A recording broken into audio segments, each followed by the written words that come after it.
Hi boys and girls, today we are going to be painting our shark picture. The first thing we need to do is get a paint palette of watercolor, and we need to dip our paper towel in the water a little bit because we're cleaning out these top things. So just take your water and wipe it out. And the reason we're doing this is because we are going to be mixing colors. Instead of just taking the colors straight out of the tray, we are going to be making our own color. We don't have to get every little spot, but as long as they are wiped out pretty good, it's fine by me.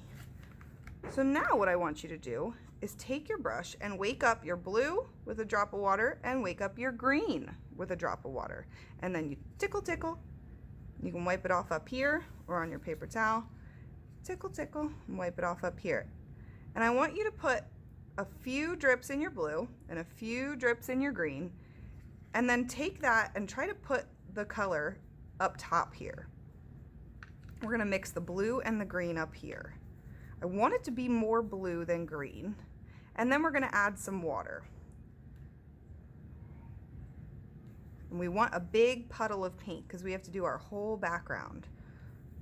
So a bunch of water in there, and now it's starting to look too watery, so let's go back in with more blue, more green, until you have a big pile of paint to use.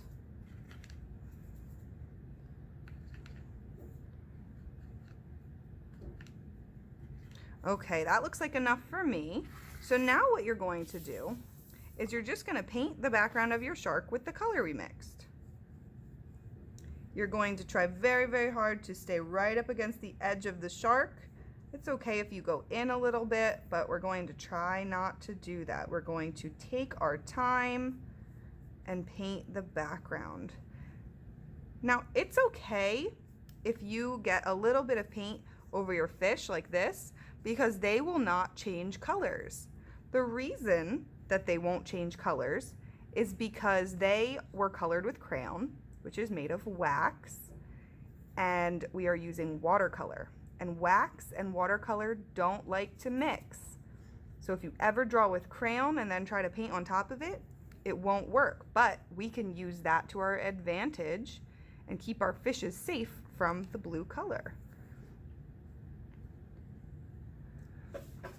Okay, now that my background is all painted, I'm going to paint my sky.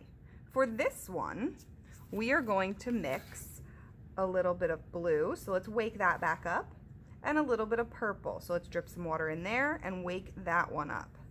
So put some of your purple and some of your blue up in a different spot on your palette because we don't want it to mix with the green. So mix your purple and blue and then give it some water. And if it's really, really dark, it's going to look like a nighttime scene for your shark. But if you put more water in and make your color lighter, it's going to look like a daytime scene.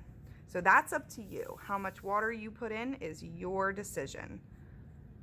And then all you have to do is go along your paper and follow your waves, but don't go into the water because we want our colors to stay separate.